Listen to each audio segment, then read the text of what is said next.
外交部副部长乐玉成在中国人民大学主办的2022宏观形势年度论坛发表开幕特别演讲时，分享了2021年中国外交的6大高光时刻。中美元首首次举行视频会晤位列其中，体现了中国对中美关系的重视以及希望中美重回健康稳定发展轨道的期待。中国主张一起向未来，希望美国把不打新冷战的承诺落到实处。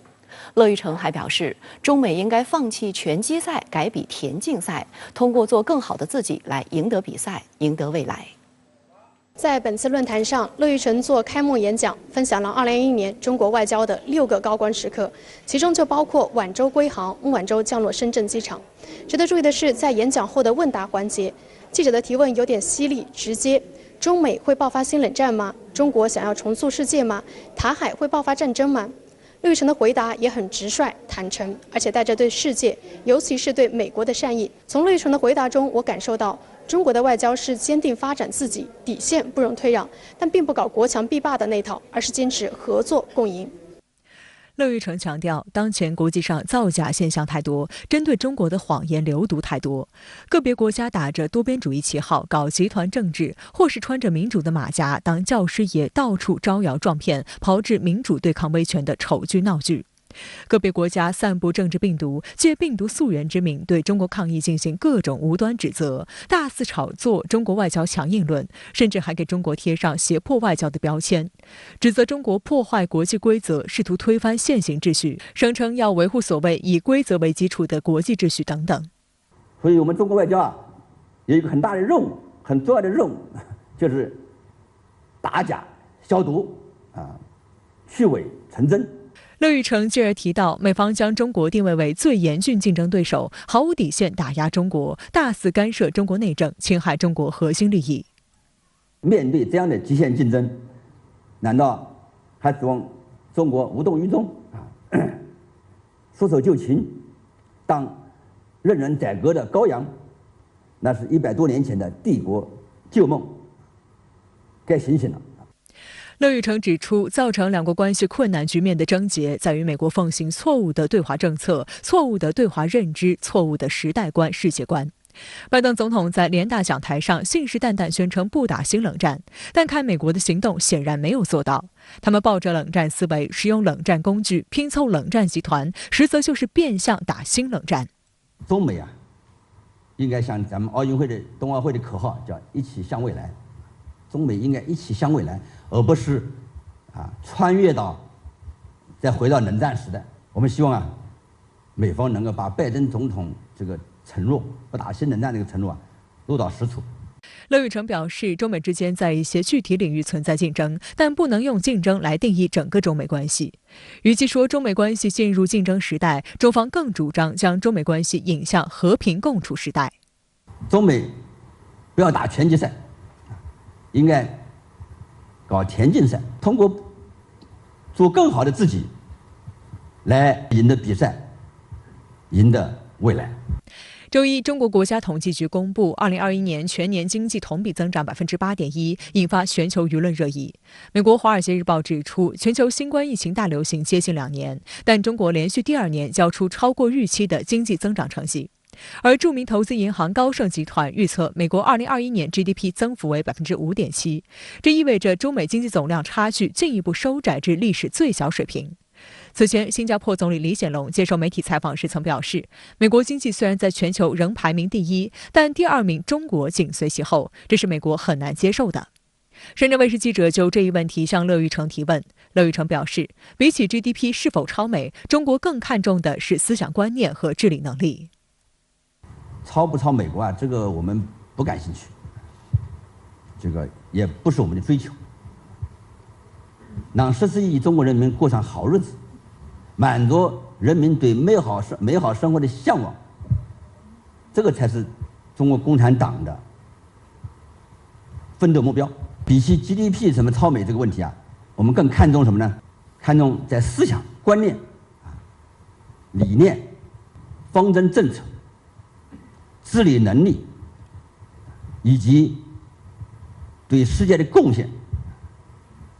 这些方面要尽可能的超越，而不是 GDP 超越。另外，中美交流基金会与中国国际经济交流中心联合举办的大型国际研讨会香港中美论坛，周三起一连3天以线上方式举行。深圳卫视驻港记者应邀在线参加。深圳卫视注意到，与会人士的共识是，中美关系的好坏已经不是2个国家的问题，而是攸关整个世界。中美应该通过对话重建互信。长老会主席爱尔兰前总统玛丽·罗宾逊认为，中美首先要在开放的对话中重建信任的基础。The world needs China and the United States to be working together, marshalling and complementing their respective strengths and developing robust frameworks for 21st century governance, sustainability and prosperity. The current Sino-US tensions have undoubtedly made it harder to coordinate a sustainable recovery from COVID-19 and address the wider existential challenges faced by all of us. 新加坡前总理吴作栋强调，如今的世界正面临变局，不变的是中美关系的全球战略重要性。他建议中美应该避免因为分歧而发生的冲突，应该进行良性竞争，并最大限度地加强合作。这也是东盟国家的共同呼吁。The moderate voice must urge the U.S. and China to play a positive sum game, not a zero-sum game, and certainly not a negative sum game. All countries in the world want a positive and constructive relationship with both the U.S. and China. Peace through acceptance of differences is a practical way forward. Doing so will require wisdom and statecraft of the highest order. I believe both Presidents Biden and Xi possess these qualities. I pray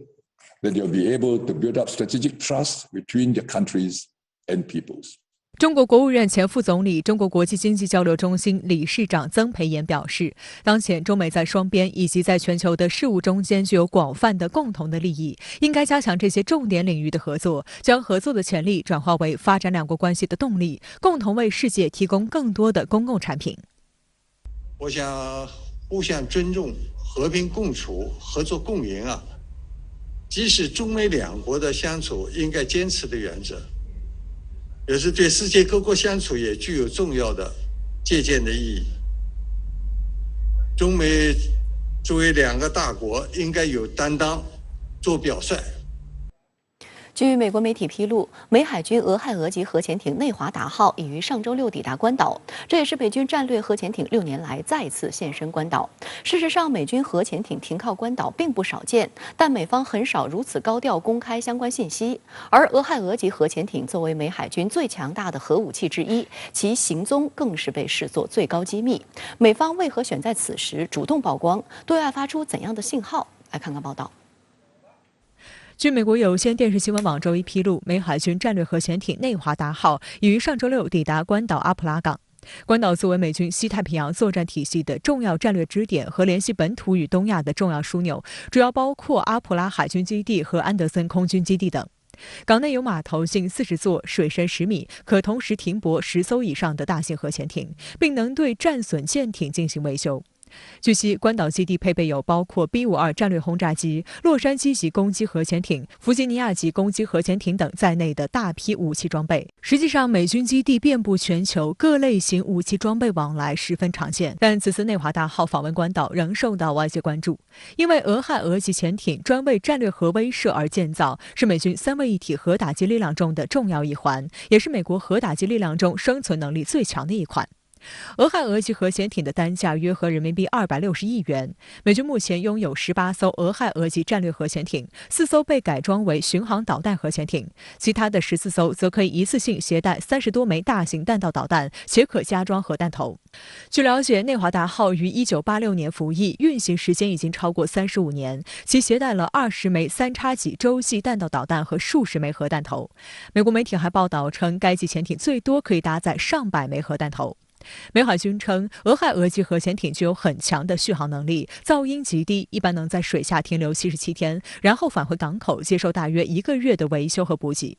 不过，俄亥俄级核潜艇的动向与行踪向来属于美军最高军事机密，即使平常停靠于各自母港，也很难被外界看到或拍摄到。而美国这次却一反常态，主动对外官宣其行程，连美国军事网站都称此举非比寻常。观察指出，其实本次内华达号停靠关岛，主要是为了给美国海军的一份声明增加分量。这份声明指出，内华达号靠港关岛，加强了美国与该区域盟友之间的合作，展示了美国的能力、灵活性、备战能力，以及对印太区域安全与稳定的持续承诺。关岛呢，实际上一直是有核潜艇的，但是它的核潜艇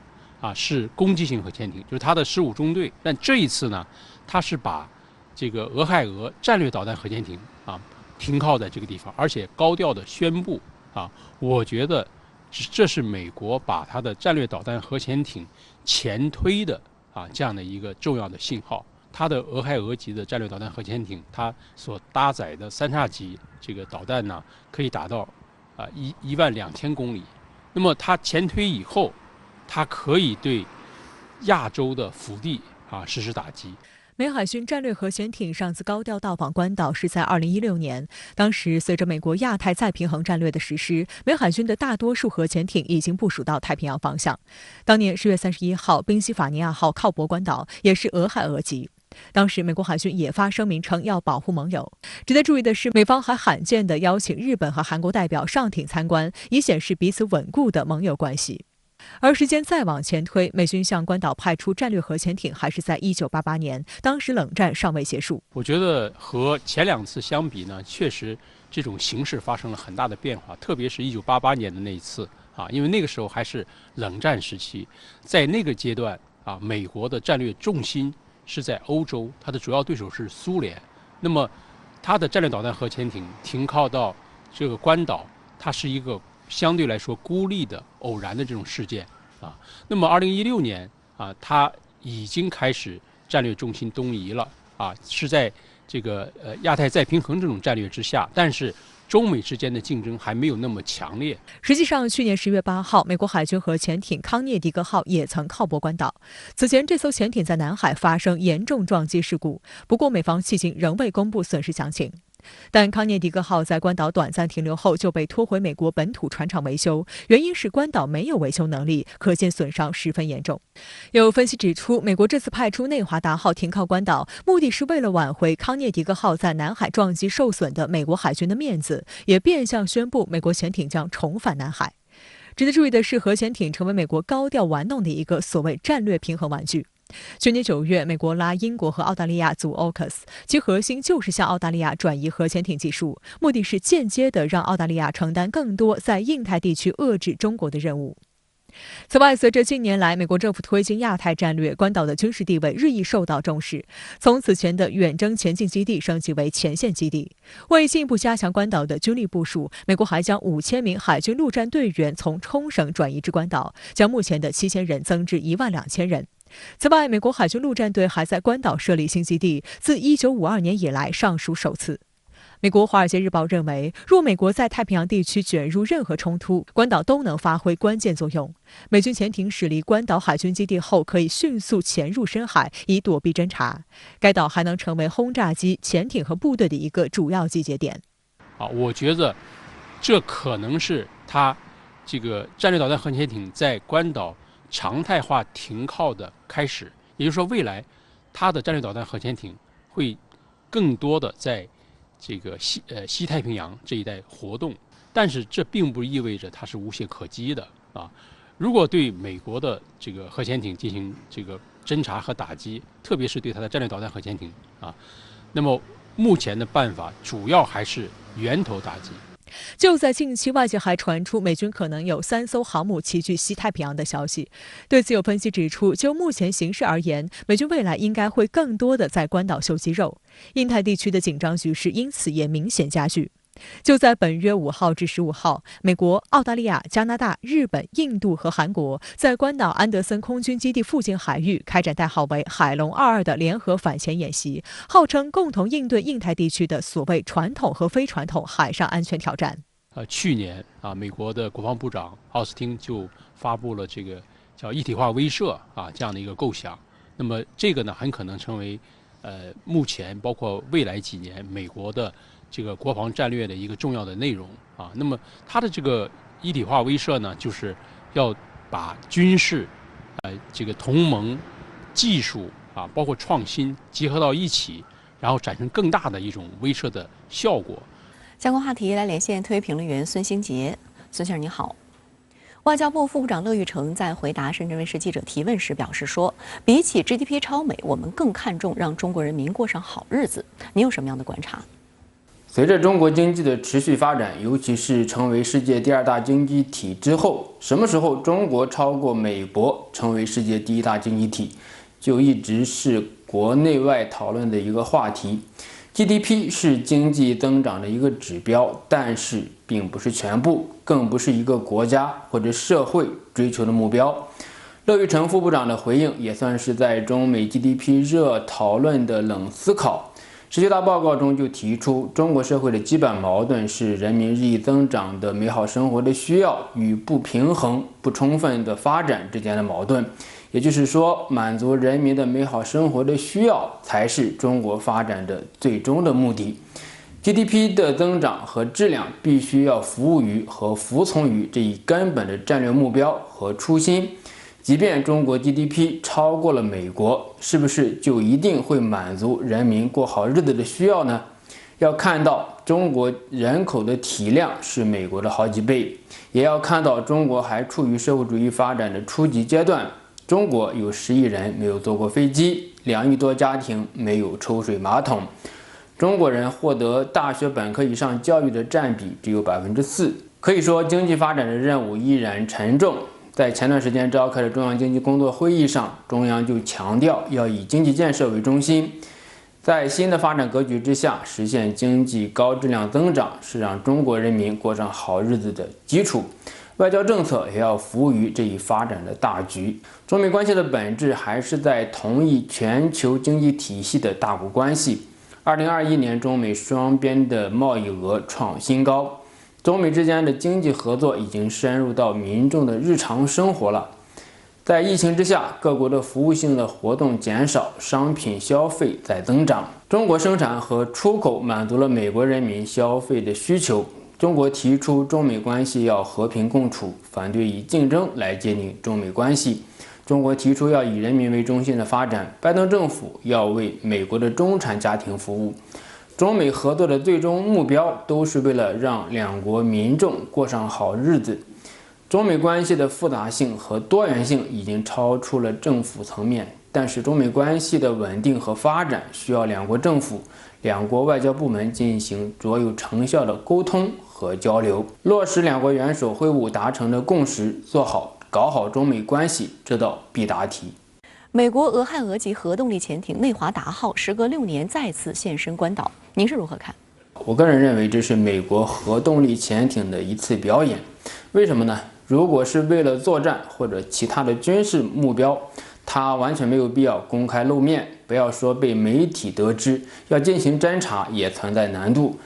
美国海军发表声明，让内华达号露个脸，不过是要告诉自己的盟国，美国最厉害的武器来了。对盟国的承诺不是空的，是有核动力潜艇做靠山的，以彰显对盟国的可靠承诺。有美国智库的研究者、前美国海军军官更是吹嘘说，不管有意或无意，这个信息就是我们有能力在你不知道的情况下，在你家门口摆放100多枚核弹头，你或许对此无能为力。听起来这是很吓人的样子，其实呢，各国的核动力潜艇作为核威慑的平台，其价值就是可以自由巡弋，进行战略巡航。不是说就美国一个国家能够做到这一点。还有一点就是核弹头不需要摆在谁家的门口才有威慑力。导弹，尤其是洲际导弹，已经消灭了距离，在远程打击力量面前，没有什么家门口的概念了。即便是美国把核弹头摆在每个国家的门口，可能人家也没有什么办法。问题就在于美国敢用核弹吗？如果你不用的话，那跟石头有什么区别呢？1月初，联合国5常刚刚发布了关于防止核战争和避免军备竞赛的联合声明，保持全球战略稳定和平衡是大国的责任。美国战略核潜艇在关岛的表演，其实是美国一直在炒作的印太战略的一环。在之前的节目中，我也多次提到，印太地区足够宽广，美国的印太战略却过于狭隘。美国现在的印太战略主要是在军事上发力，尤其是核动力潜艇。与澳大利亚、英国搞盎格鲁撒克逊的小圈子分享核动力潜艇。美国给澳大利亚的核动力潜艇还在口头上，还在纸面上，现在只能让美国的核动力潜艇到关岛停靠，给澳大利亚打气撑腰。另外呢，亚太地区面临着战略失衡的风险，这对于地区和平与发展来说是非常大的挑战，尤其是稳定全球战略平衡，还是需要大国的合作与协调。在亚太地区，中美需要进行战略性的磋商，而不是靠战略核潜艇露过脸。好的，也谢谢孙先生跟我们共同在线分享您的观点，谢谢。反腐大片《零容忍》正在热播，社会反响强烈。中信银行股份有限公司原党委副书记、行长孙德顺的严重腐败问题，金融腐败危害尤其重大，事关国家金融安全，国家也加强监管。此外，浙江省委原常委、杭州市委原书记周江勇案也令人触目惊心。我自己反思，立下信念是不能动摇的，初心不能忘记，要警钟长鸣的。这是我学的教训。浙江是市场经济活跃地区，部分领导干部存在搞一家两制的问题。周江勇就是属于这种情况。他和弟弟周建勇一个从政，一个经商，利用公权力为弟弟经商提供帮助。想办公司，就因为有周家勇，他有这个权利嘛，我就找了周家勇。其实从这一天开始，就注定我要跟他发生关系了。弟弟要经商办企业，给他介绍一家企业去合作嘛，就是因为我牵过那个线，然后就慢慢的，这是祸根了。2019年，周江勇调任杭州市委书记。同年，周建勇创立杭铁优成科技有限公司。他热衷于结交各路老板，表面是推销高新科技概念，实际是兜售周江勇的权利。一些企业也希望通过周建勇绑定周江勇，于是就采用低值高投的方式，以明显不合理的高价购入周建勇公司的部分股权。周江勇则为这些企业在获取低价土地、优惠政策等方面提供帮助。2021年8月，在浙江省委常委、杭州市委书记任上，被中央纪委国家监委立案审查调查。从我的这个案件来说，现在犯下了严重的错误和罪行，痛悔不已，这个是真的非常痛苦。有些事情做的呀，太不应当了，真是太不应当了，自己也特别悔恨。从自己所触犯的这个法一看啊，还是你自己有贪心。2014年底的时候，有一家能源公司向这个中信银行申请贷款，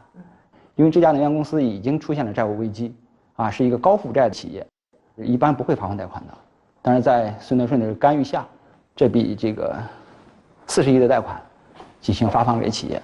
很快就形成了不良。为了表示这个对孙德顺的感谢，这家公司的这个实际控制人就和孙德顺控制的平台公司签署了一个增资的协议，这样就完成了这个利益输送。违规批出贷款40亿元，孙德顺的公司获利1亿。中信银行股份有限公司原党委副书记、行长孙德顺在银行业工作40多年，是中国金融界唯一一名从银行网点最基层的柜面出纳员做起，一步步成长为国有银行总行行长的干部。然而，他过硬的业务能力却逐渐腐化变质，被用在歪脑筋上，试图通过精心设计来掩盖权钱交易。他有个特点，就不愿意收现金。收现金太低端了，太简单粗暴了。他去利益兑现的方式非常专业化，做了层层的掩盖，就是设了很多防火墙，绕了很多圈儿，利用特有的这种金融的手段和产品去掩盖。而一些地方厅官只手遮天，严重破坏当地政治生态，危害性巨大。比如人称裘书记的杨宏伟，他曾任重庆市黔江区委原书记、重庆市市场监督管理局原党组副书记、副局长。之所以被群众称为裘书记，是因为杨宏伟在黔江区任职时，一到下午4点就去内部球场打篮球，群众办事根本找不到人。我主要的心理上，毕竟我是在黔江市区委书记，是老大，那种欲望、那种念头，也希望得到一定的满足。他爱打篮球，身边基本上都是篮球运动员，在工作调动安排上对这些人呢就要高看一眼嘛。他找了一批打篮球的人，在办公室，他圈子内的人，他就用，不管他有没有能力。除了以球选官，杨宏伟还任人唯亲，将自己的老部下和老同学安插在黔江区的2大重点国企担任董事长，为工程腐败铺路。城投集团、红叶集团的2个董事长，进了监狱的，都是他提拔的，把城投集团应该说也搞得一团糟现在我们城投集团那个135个遗留问题，那就是因为整个政治生态出了问题。选人用的机制出了问题。杨宏伟2019年5月被重庆市纪委监委正式立案审查调查，经查，杨宏伟收受贿赂达3400多万元。杨宏伟还在采访中提出一套当官性价比的歪理邪说。当一个厅官性价比比较高，就没人给他关注你，是吧？人家都不会来，啥子你啊，这样那里那的。反腐电视专题片《零容忍》热播也受到外媒高度关注。新加坡联合早报注意到，《零容忍》热播的同时，为期3天的19届中央纪委第6次全会周二开幕。进入2022年后，中纪委又宣布3名副部级高官落马，他们是西藏自治区副主席张永泽、中国人寿保险公司董事长王斌、广西壮族自治区副主席刘洪武。联合早报指出，这显示中共的反腐败高压态势绝对不会改变。斯洛文尼亚总理扬沙日前表示，斯方正同台当局洽谈互设代表处事宜，相关言论涉及挑战一个中国原则。对此，中国外交部表示对此深感震惊，并强烈反对。中方强调，中国必须统一，也必然统一。国台办周3也回应称，民进党当局利用各种伎俩拉拢渗透有关国家政客，妄图倚靠外部势力谋独，难逃失败下场。近期，为了应对立陶宛表达后悔的言论，台湾民进党当局主动当冤大头，加大了金钱外交力度。此外，就连其仅剩不多的所谓友邦危地马拉寻求改善与美关系，每年90万美元游说费用也由台湾当局买单。中国外交部副部长乐玉成周二表示，台湾所谓的邦交国清零是早晚的事，搞台独、搞分裂，最终只会走向穷途末路。当地时间周1，斯洛文尼亚总理亚内兹·扬沙接受印度官方媒体全印电视台专访。在时长约30分钟的采访中，全印电视台主播频频抛出涉华议题，扬沙15次提到中国，就台湾问题、中立关系和中俄关系大放厥词。根据斯洛文尼亚政府发布的采访全文，印度全印电视台记者在采访中不断提问有关中国的话题，明显有故意挑事之嫌。在回答是否会像立陶宛那样提升与台湾关系时，扬沙声称正在与台洽设交流代表处，但他也强调这不是大使馆级别的，他将与欧盟许多国家现在机构的水平相同。采访中，扬沙多次无端干涉中国内政，妄议中国的台海政策。外交部发言人赵立坚周3表示，中方注意到斯洛文尼亚领导人公然发表挑战一个中国原则、支持台独的危险言论，我们对此深感震惊，强烈反对。一个中国原则是公认的国际关系准则和国际社会普遍共识，也是中斯、中欧关系的政治基础。中国必须统一，也必然统一。深圳卫视注意到，包括斯洛文尼亚媒体在内的欧洲媒体对扬沙访谈关注极少，但却引起台湾绿营媒体的四嗨，声称这是外事再突破。也有一些印度媒体报道此事，幸灾乐祸地声称斯洛文尼亚给予中国沉重一击。斯洛文尼亚近年来配合美国对华挑起事端。2020年，原美国国务卿蓬佩奥访欧，就选择在斯洛文尼亚发表反华和污蔑华为5G 技术的言论。去年9月，扬沙曾致函欧盟成员国领导人，指责中国驱逐立陶宛大使，称这影响了中欧整体关系，并呼吁各国团结起来，防止中国威胁任何一个国家。这个扬沙是一个欧洲亲台势力，我们可以说他是一个代表性的人物，也是台湾当局这个长期经营的结果。所以我觉得一方面呢，斯洛文尼亚这个总理他的这样的一个表态，也是为了在这种整个的欧洲亲台势力比较活跃的情况下，为了争取我们说争取政治曝光度，或者说谋求一些政治利益而进行的这样的一个说法，包括它也很有可能也是受到了立陶宛这事件这方面的一些影响。另外一方面呢，我们也可以看到这个也是台湾当局长期经营，包括培植亲台势力的这样的一个体现。有分析认为，在中立冲突的背景下，一些憋着在涉台问题上对华作梗使坏的政客和势力都在看风向。中国眼下应集中精力处理好立陶宛问题，让其成为一个特例而非先例。我觉得立陶宛事件，包括立陶宛当前这种骑虎难下，以及已经引发了中欧关系、中美在这个立陶宛事件当中的一个博弈的这样一个状态来看，都是给斯洛文尼亚敲响了一个警钟。斯洛文尼亚一些政客在涉华问题上蠢蠢欲动，但由于中方的反制，立陶宛各界越来越清醒地认识到对华政策走错棋的严重后果。立陶宛经济与创新部长阿尔莫奈特周一在一场公开活动中表示，立陶宛对中立关系带来的影响感到担忧，希望中立关系能够缓和。阿尔莫奈特说，立方担忧近期的事态发展并未促进立陶宛投资环境的吸引力，外国投资者可能会改变在立投资计划。深圳卫视注意到，阿尔莫奈特口风快速转变。就在1周前，他还曾扬言，中立冲突使立陶宛有机会成为欧盟最具竞争力的国家之一。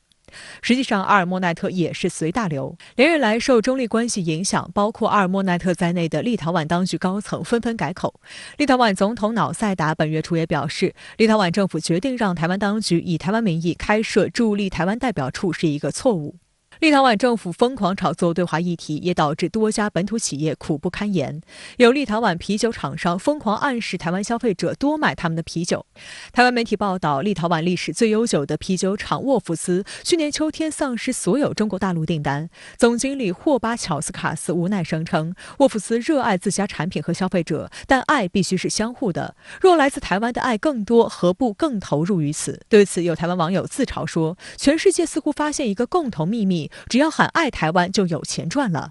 也有网友嘲笑称，为了台湾这2个字，先收朗姆酒，再喝牛奶，再灌啤酒，专收破烂，这冤大头当得真窝囊。台湾媒体称，沃夫斯约7年前进入中国大陆市场，2020年销售量70万升，去年达到120万升，今年原定目标是200万升，也就是去年台湾市场销售量的10倍有余。但沃夫斯如今在大陆的前景未明。霍巴乔斯卡斯还提到，订单被中国大陆商家取消。他表示，去年被中国大陆伙伴告知，大陆网络和媒体上一片批评，立陶宛商品被市场抵制，零售业者不想进货。最后，沃夫斯啤酒于10月接获通知，到年底的订单全被取消。立陶宛农业部国际事务与出口行销部门主管凡库斯曾在接受台媒采访时坦诚，立陶宛自大陆进口原物料和设备也遭遇困难，受影响的包括高科技业。在此背景下，立陶宛政府尝试自救，施压台湾打开市场便是选项之一。但立陶宛企业对此并不乐观。早在去年9月份，立陶宛一乳制品加工商负责人就表示，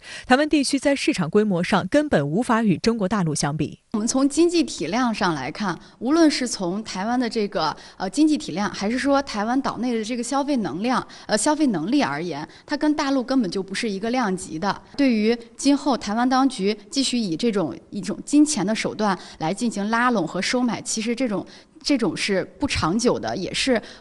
反而会伤害岛内这种民众自身的利益的。蔡政府为了笼络感到后悔的立陶宛，开启了惯用的金钱外交模式，狂砸12亿美元成立投融资基金。但这显然只会让填充进这个无底洞的台湾纳税人的钱越来越多。近日，中美洲国家危地马拉想和拜登政府搞好关系，花90万美元1年的价格雇佣游说公司，但美联社曝光买单的竟然是蔡政府，雇佣的对象是特朗普的重要支持者巴拉德合伙公司总裁巴拉德。危地马拉政府则在一份声明中感谢蔡政府的支持，称此举能使我们加强在美国的定位。但是岛内舆论质疑，这对台湾来说没有任何好处，为什么要台湾的纳税人花这笔冤枉钱？台湾地区前领导人马英九也直呼诧异，称自己任内没有出现过这种事，质疑是否花了这笔钱就能维持所谓的邦交。蔡英文呢，他其实为了巩固邦交，一直是采取的以美固邦这样的一个做法。因为台湾当局所谓的这些邦交国，主要是分布在美国的传统的势力范围，尤其是在中美洲和拉丁美洲，这是美国所谓的传统的这种战略后院儿。所以呢，他出这个钱去游说美国，其实也是为了达到一箭双雕的目的。在游说的过程当中呢，当然也可以传达一些台湾当局的一些意见，来引起美国的重视。对于蔡政府花钱买所谓邦交的做法，外交部副部长乐玉成周二在2022宏观形势年度论坛上就给这种缘木求鱼的行为下了论断。台湾邦交国亲邻是早晚的事。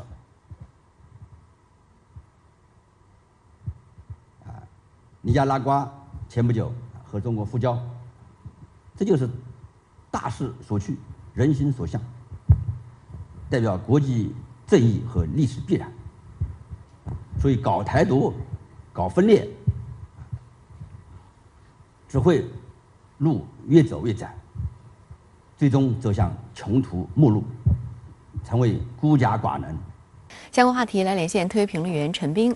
陈先生你好。外交部副部长乐玉成的一句话在网上疯传，台湾地区所谓邦交国清零是早晚的事，您是如何看？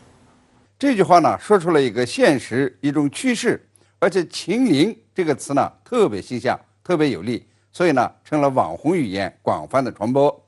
这句话呢说出了一个现实，就是台湾当局的所谓邦交国的数量呢是呈递减状态。蔡英文2016年上台以后，与台当局断绝关系的呢就有8个国家，那么最新的呢就是尼加拉瓜。蔡英文2017年呢还去参加该国总统的这个就职典礼。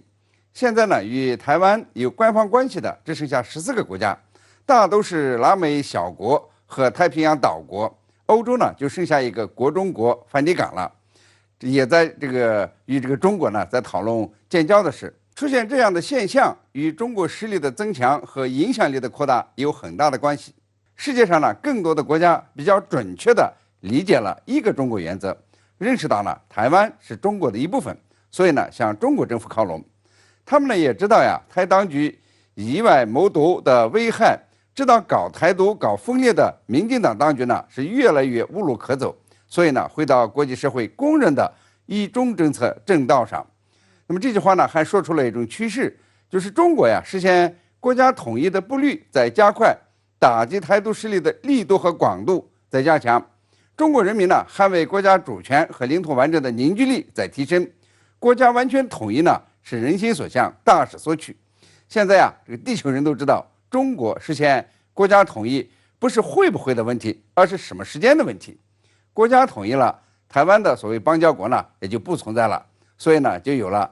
这个台邦交国清零是迟早的事这句很给力的话。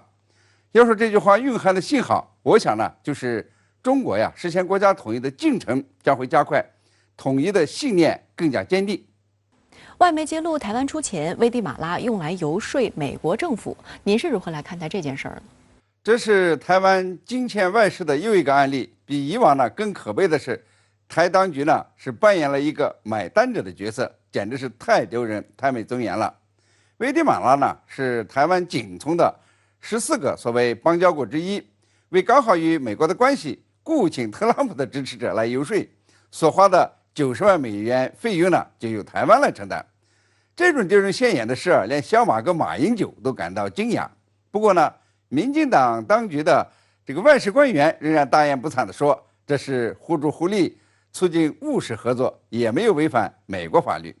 问题是，要是台当局为了维护所谓邦交，能为得起狮子大开口吗？还对不对这个台湾的纳税人负责？金钱外事花出去的钱是不是全打水漂了？